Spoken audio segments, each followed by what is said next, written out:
Este podcast se presenta gracias al programa de apoyo al periodismo independiente del Grupo Bancolombia, porque una sociedad mejor informada está más protegida.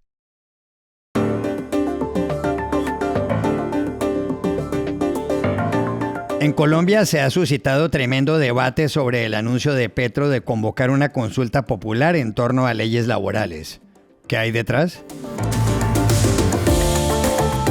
Crece la tensión entre Donald Trump e Elon Musk, que dejó el gobierno de Estados Unidos el viernes pasado. ¿Hasta dónde puede escalar la disputa?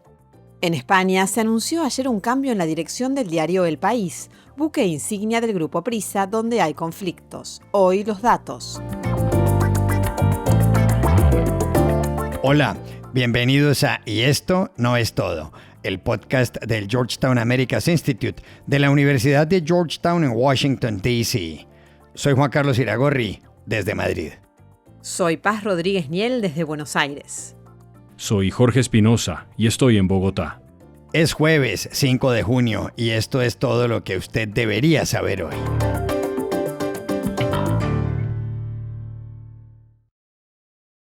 En Colombia se armó ayer un debate muy intenso sobre un anuncio que hizo el lunes por la noche el presidente Gustavo Petro. El mandatario habló por televisión y se refirió, en primer lugar, al hecho de que el Senado le hundió el 14 de mayo su propuesta de convocar una consulta popular.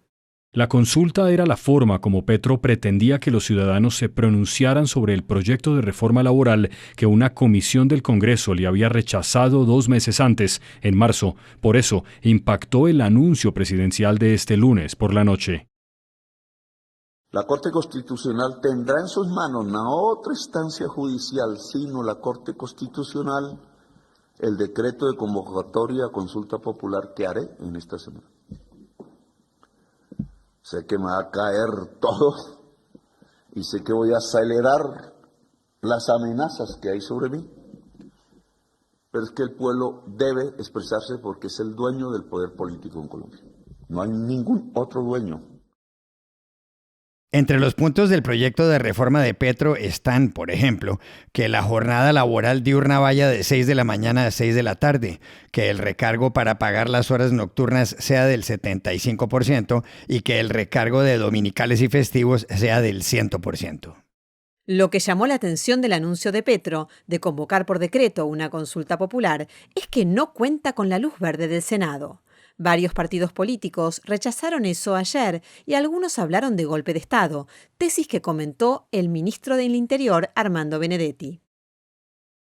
Bueno, a ver, que primero no se está haciendo ningún golpe de Estado como algunas personas histéricamente y de forma chaucera y barata han salido. Cuando hay un golpe de Estado, uno no recurre a la Corte Constitucional, ni recurre a las manifestaciones, ni recurre a la participación ciudadana, saca más bien la fuerza pública. Hay estados de excepción, ejecuciones extrajudiciales, arrestos sin orden judicial, censura a la prensa. O sea que nada de eso estamos viviendo como para que unas personas con un show barato salgan a rasgarse las vestiduras. En Colombia estamos ya a 11 meses para la primera vuelta de las elecciones presidenciales y a Petro le quedan 14 meses de gobierno. Aún hay quienes creen que él busca que los demás poderes públicos rechacen sus iniciativas para así dictar un decreto y convocar una constituyente. Más allá de teorías en uno u otro sentido, ¿cómo entender jurídica y políticamente la idea presidencial de una consulta popular por decreto? Llamamos ayer a Bogotá al conocido abogado constitucionalista y analista político Juan Manuel Charri. Desde el punto de vista jurídico, el tema es bastante claro. La Constitución política permite que el presidente de la República convoque a una consulta popular siempre que tenga el concepto favorable del Senado. La realidad fue que el Senado expidió un concepto desfavorable y con ello no se cumplió el requisito. El gobierno alega que hubieron irregularidades en la votación y que ese concepto en la práctica no existe.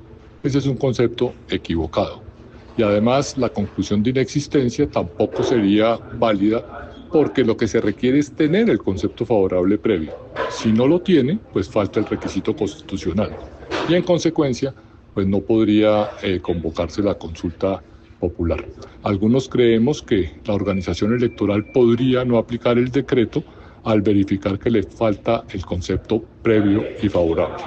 Ahora bien, desde el punto de vista político, Considero que se trata de un activismo para mantener las bases activas en época preelectoral. El año entrante tendremos elecciones para Congreso y las presidenciales. Mantener una tensión de que las clases trabajadoras y populares no han logrado los cambios que se requieren y que hay un enfrentamiento con las clases empresariales y tratando de mantener, digamos, caliente el debate. Al gobierno le conviene tener esta discusión en el sentido de que hay tensión, hay interés, hay discusión y se está peleando por los derechos de la clase trabajadora.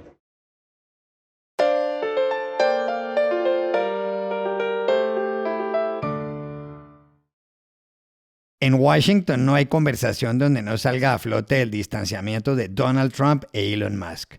Trump, como presidente de Estados Unidos, es el hombre más poderoso del mundo y Musk, con 414.000 millones de dólares, es el hombre más rico de la Tierra. Elon Musk, dueño de Tesla, Starlink y SpaceX, dirigía la Oficina de Eficiencia Gubernamental, DOGE, del gobierno de Trump, a cuya campaña presidencial le donó 288 millones de dólares. Pero el viernes se retiró, no sin criticar el ambicioso proyecto de reforma económica del presidente. Mike Johnson, presidente de la Cámara de Representantes, se refirió ayer al tema. Dijo que habló el lunes con Musk, que si no sale adelante la reforma, este año se producirá la mayor subida de impuestos de la historia, que Trump no está feliz con lo de Musk y que todo cambió en 24 horas.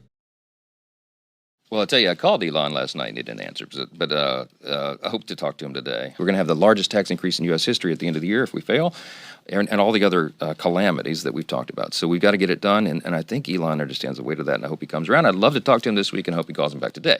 I talk to President Trump, all the time, multiple times a day. Obviously, we've talked about this. As you know, he's not delighted that Elon did a 180 on that, but look, I don't know what happened in 24 hours. La pregunta que mucha gente se hace es si la tensión entre Donald Trump e Elon Musk, ambos de sangre caliente, ya llegó a su punto máximo o si puede crecer y hasta dónde. Llamamos anoche a Washington, D.C. a nuestra compañera, la periodista y analista política Dori Toribio. Juan Carlos, las tensiones están aumentando. Y eso que Elon Musk salió de la Casa Blanca la semana pasada, pero sigue siendo claramente una figura con mucha influencia aquí en Washington. Y lo dijo el propio Trump hace unos días cuando anunció que Musk dejaba su cargo al frente de DOGE, ese departamento de eficiencia gubernamental encargado de proponer recortes públicos. Pero, dijo Trump, que Musk no se iba del todo y que seguiría siendo su consejero y amigo. La razón oficial de su salida es que se cumplió el plazo límite de 130 días que Musk tenía inicialmente como asesor especial del gobierno. También está la realidad de que estos últimos meses las empresas de Musk habían sufrido caídas importantes en bolsa y en reputación. Y después están las razones no oficiales. Una de ellas, las enormes tensiones de Musk con miembros del gobierno de Trump y con muchos republicanos en el Congreso, que estamos viendo esta semana una vez más. Elon Musk cargó el martes contra el paquete presupuestario y fiscal que los republicanos han aprobado en la Cámara de Representantes y que ahora tiene que debatirse en el Senado. Musk dijo en su red social X que este proyecto de ley, clave para la agenda de Donald Trump, es una repugnante abominación porque dispara la deuda y sus ataques han continuado en las últimas horas. Ese paquete recoge las grandes promesas de Trump, un recorte de impuestos por valor total de 3,7 billones de dólares, especialmente para los más ricos, y más dinero para el Pentágono y para las políticas migratorias de Trump, como seguridad fronteriza y deportaciones masivas. Todo esto disparará el déficit de Estados Unidos en 2,4 billones de dólares en la próxima década, según datos de la Oficina Presupuestaria del Congreso que se publicaron ayer.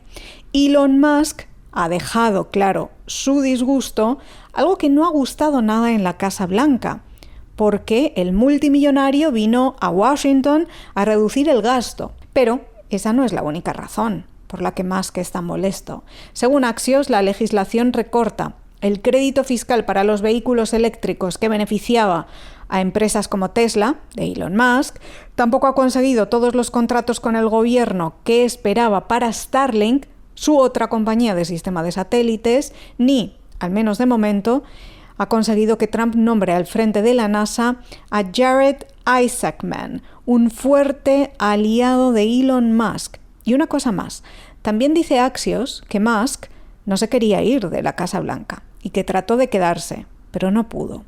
La pregunta es qué pasará ahora, porque recordemos que Elon Musk, el hombre más rico del mundo, fue uno de los grandes donantes de la campaña de Trump y los republicanos en 2024.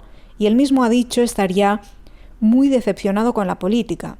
¿Veremos un enfrentamiento público con Donald Trump o esa misma amistad inesperada e impredecible se mantendrá hasta las próximas elecciones de mitad de mandato en 2026?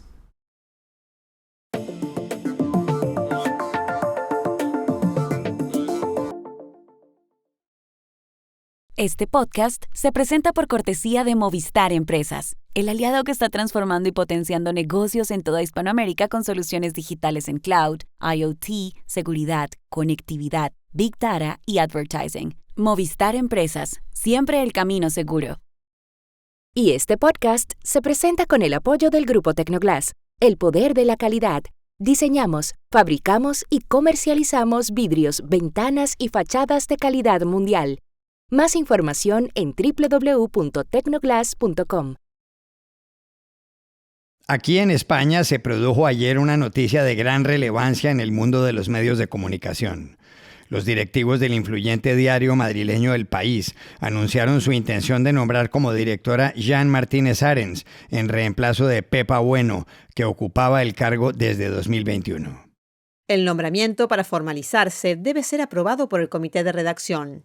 Jan Martínez Arens es un hombre de la casa, como dicen en España. De 59 años, dirige la edición del diario en toda América. Ha sido subdirector y corresponsal en Washington. Entró al periódico en 1992. La decisión de nombrar a Martínez Arens la tomó Joseph Oghurlian, presidente del grupo Prisa, cuyo buque insignia es El País. El empresario francés es la cabeza del fondo de inversión Amber Capital, que controla casi el 30% de las acciones del conglomerado. Pero, ojo, detrás de esto hay una feroz guerra interna por el control de Prisa, en la que tienen que ver compañías cercanas al gobierno español de Pedro Sánchez. ¿En qué consiste? Llamamos ayer en Madrid a Fernando Cano, periodista de The Objective, que la explicó paso a paso.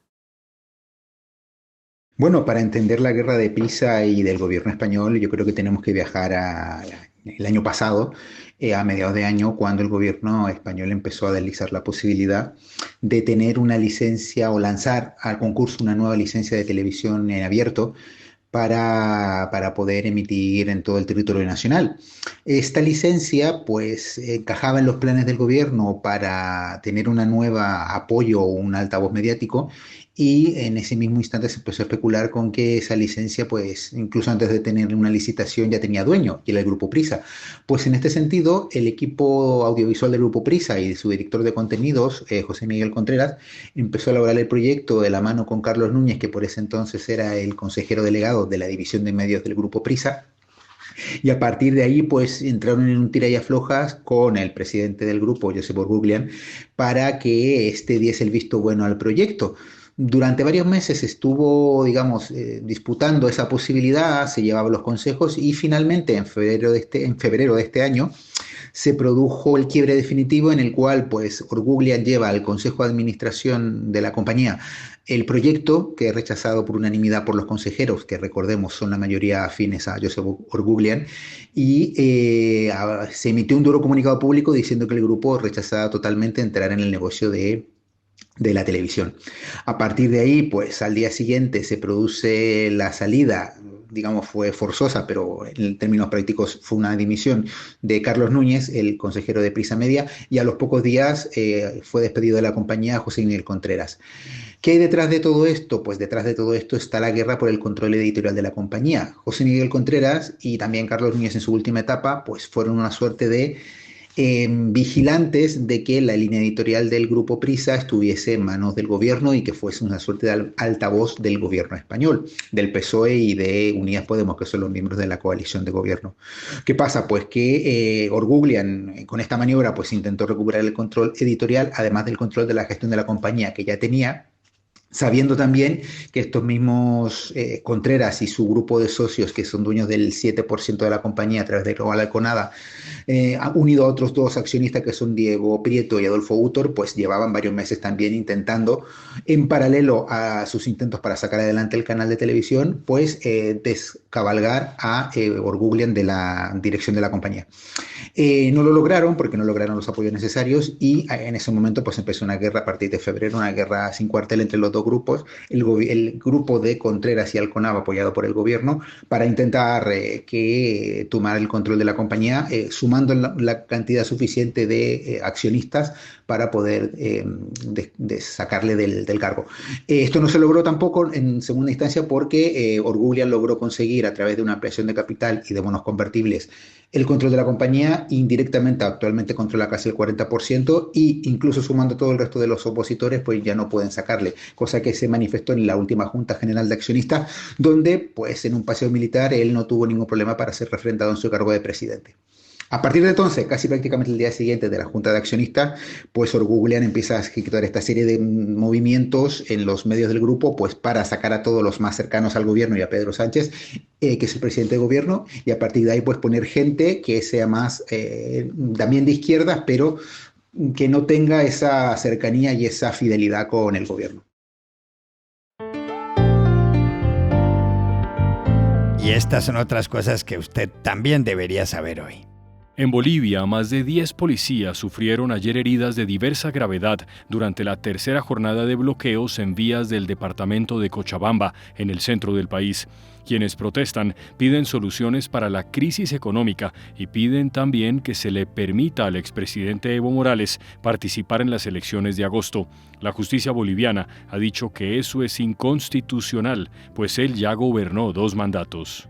La presidenta de México, Claudia Sheinbaum, dijo en las últimas horas que el Premio Princesa de Asturias de la Concordia, otorgado ayer al Museo Nacional de Antropología de su país, es un gesto de la corona española ante las atrocidades cometidas durante la conquista. Pues a ver si empiezan por ahí a pensar en el perdón. Pues sí, ¿no? El museo, inaugurado en 1964, contiene en sus más de 20 salas miles de piezas y objetos de civilizaciones como la maya y la azteca. Se trata de uno de los museos más impresionantes de las antiguas civilizaciones de América. Los Princesa de Asturias se entregan en Oviedo en octubre.